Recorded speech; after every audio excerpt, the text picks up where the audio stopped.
Alright, here's our very first video of Manuel, who got here about 12 hours ago and spent the night in his cage. He had his intake bath, which we do routinely, and I just opened his cage door and he came out.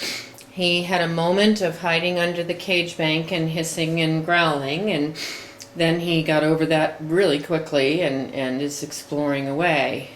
He was a stray, was turned in to a Maryland shelter, and had marked him no kids because of that initial 10 seconds really of hissing and growling under the cage bank. That would be no small kids. And sometimes these strays, you know, either the neighborhood kids, dogs, people, whatever, give them just a little bit of reason to be suspicious. And so with small children, we of course want, you know, flat out safe, wonderful, loving cats that want to be lugged around and kissed all over. So not that this isn't a wonderful, loving cat that you can lug around. You may be able to. Now there he is approaching another cat in the cage who doesn't like other cats, so she hissed initially, he hissed back. Jury is still out as to whether, and he's taken aback by that, and he's kind of going back to his safe zone here.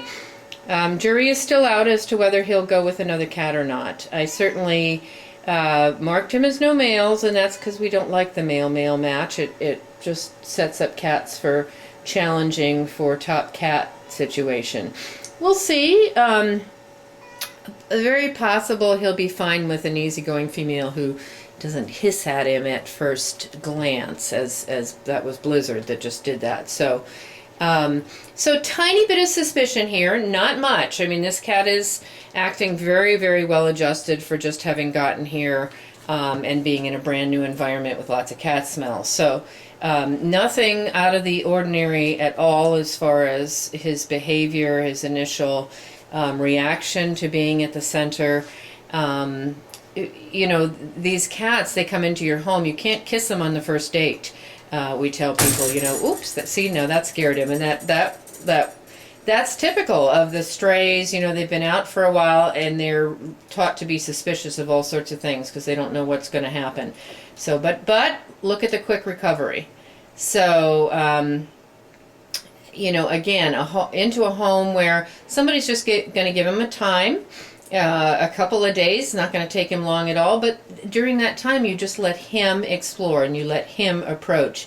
Don't force yourself on him, you don't pick him up, you don't kiss him, you just let him ask for that. And he will ask for that. He's clearly well socialized, nice guy. I mean, look, he's approaching me right away. He's going to rub up against me and headbutt me, and he doesn't even know me. So, you know, clearly well socialized cat, but he's a little suspicious of, you know, what might happen to him, and that's completely understandable. So great cat, go home date June 14th, and as we get to know him more and have more information about his personality, we'll be integrating him into group living, at which point we'll really be able to see how he does with other cats milling around in his space and all, and then we'll have another video.